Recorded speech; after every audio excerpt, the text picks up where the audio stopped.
Tuwing undas, tahimik ngunit buhay na buhay ang lumang sementeryo ng San Roque. Dumarating ang mga pamilya, may dalang kandila, bulaklak at mga pagkaing inihahain sa puntod ng kanilang mga yumaong mahal sa buhay. Pansit, puto, kape, tinapay at minsan pa'y ginataan. Paniniwala ng matatanda, ang mga alay na iyon ay para sa kaluluwa ng mga namatay. Ngunit isang gabi ng Nobyembre, habang naglalampas na sa 10:10 ng gabi, may isang lalaking nagngangalang Romy ang palihim na pumasok sa sementeryo. Gutom siya at lasing. Wala siyang pera at nang makita niya ang mga pagkain sa mga puntod, napangiti siya. Sayang naman to, bagong luto pa. Bulong niya habang dinudukot ang puto at nilalantakan iyon sa tapat ng isang puntod na may nakasulat. Para kay Alma de la Cruz, 1989-2018. Habang kumakain siya, napansin niyang tila lumamig ang hangin. Ang mga kandilang nakasindi sa paligid ay isa-isang namatay kahit walang hangin. Pinagpatuloy pa rin niya ang pagkain, tumatawa pa habang nilalaklak ang kape. Pagkatapos, nang maramdaman niyang busog na siya, bigla niyang narinig ang mahinang boses na parang bulong mula sa lupa. Salamat sa pagubos ng alay ko. Napatigil si Romy. Nilakasan niya ang loob at tumingin sa paligid, ngunit walang tao. Nang sumilip siya sa puntod, napansin niyang ang puting puto sa kanyang kamay ay unti-unting nagiging kulay abo at amoy bulok na karne. Nagsuka siya, ngunit huli na. Pag-uwi niya, nagsimulang sumakit ang kanyang tiyan ng labis. Sa bawat pagdura niya, may lumalabas na mga uod. Kinabukasan, natagpuan siya ng mga tagalinis ng sementeryo. Nakahandusay sa gilid ng puntod ni Alma. May bahid ng mga puting puto sa paligid at mga uod na gumagapang sa kanyang labi. Ngunit ang pinaka-nakakakilabot, ayon sa mga nakakita, may bagong nakasulat sa lapida ni Alma sa ilalim ng kanyang pangalan. At Romy de la Cruz, 1990-2023. Mula noon, tuwing undas, may nakikitang dalawang alay sa puntod na iyon, isa para kay Alma at isa para kay Romy, at sinasabing kung may magtatangkang kumain muli sa alay na iyon, maririnig daw ang parehong tinig na bumubulong. Ang pagkain ay alay sa patay, hindi para sa buhay. Makalipas ang isang taon, muling sumapit ang undas. Muling napuno ng mga ilaw ng kandila at amoy ng sampagita ang sementeryo ng San Roque. Ngunit sa gitna ng mga nag-aalay, may isa na namang nilalang na may ibang pakay. Si Liza, isang batang babae na nagtitinda ng kandila. Pagod na siya sa kakalako ng kandila buong araw, gutom at walang benta. Nang makitang halos ubos na ang mga tao at tahimik na ang sementeryo, napansin niya ang puntod na may dalawang pangalan, Alma de la Cruz at Romy de la Cruz. Sa ibabaw nito, may mainit-init pang pansit, tinapay at isang tasa ng kape. Sayang naman kung masisira lang to. Mahina niyang sabi habang umuupo sa tabi ng puntod.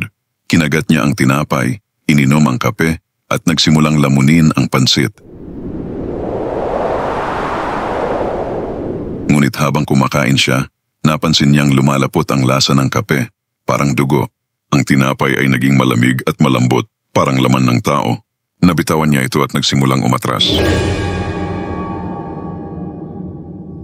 Ngunit sa ilalim ng kanyang paa, naramdaman niyang parang may kamay na humawak sa kanya mula sa lupa. Bakit mo kinain ang samin?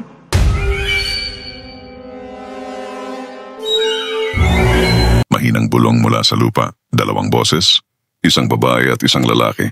Napatili si Liza at tumakbo, ngunit sa bawat hakbang niya, may mga kandilang biglang nagsisindihan sa gilid ng daan, mga kandilang kulay abo. At ang usok ay parang mga daliri na sumusubok abutin siya.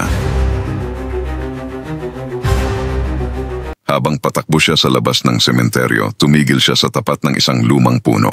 Doon, nakita niya sa likod ng mga anino, dalawang nilalang, isang babae na walang mata at isang lalaking may bulok na bibig na puno ng uod, si Alma at Romy. Ang mga kamay nila ay mahahaba, parang galamay ng gabi.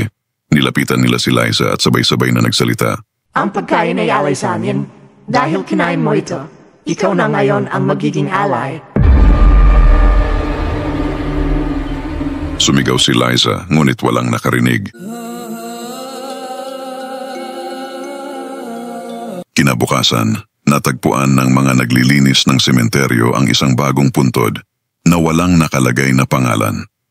May mga piraso ng tinapay, isang tasa ng kape, at pansit na may halong buhok ng babae. At sa gabi, kapag tahimik na ang sementeryo, may maririnig na mga yabag, at isang tinig ng babae ang bumubulong sa mga kandila.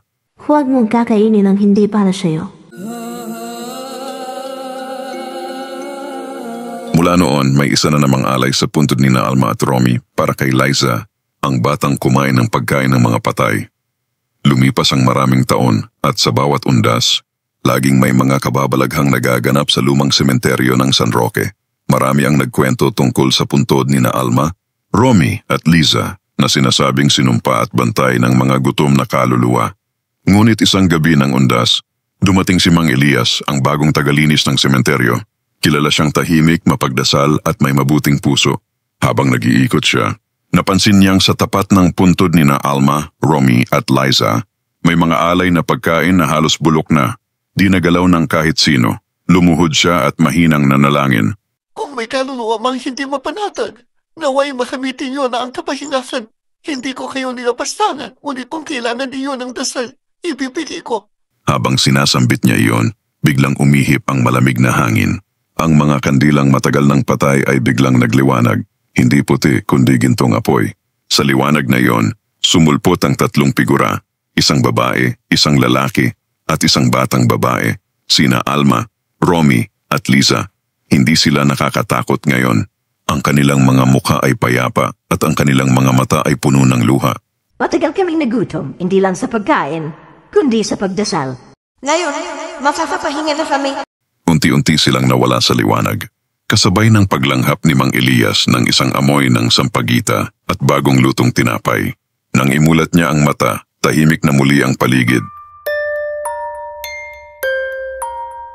Kinabukasan, nagulat ang mga dumalaw. Ang dating madilim at kinatatakutang puntod ni na Alma, Romy at Liza ay tila bagong ayos. May mga sariwang bulaklak, malinis na lapida at mga alay na hindi naaagnas. Mula noon wala nang nangyaring kababalaghan sa sementeryo at tuwing undas, sinisindihan ni Mang Elias ang tatlong gintong kandila sa puntod nila bilang tanda ng kapatawaran at kapayapaan. Sapagkat minsan, kahit ang mga patay ay hindi naghahanap ng ganti, kundi ng dasal, pag-unawa at kapatawaran. Maraming salamat sa muling pakikinig ng maikling kwento. Kung gusto mo pang makinig ng iba't ibang kwento, bisitahin ang playlist ng Pinoy Horror Movie sa aking YouTube channel. At huwag kalimutang subscribe ang Jonas Mini Vlog para updated ka sa bawat kwento.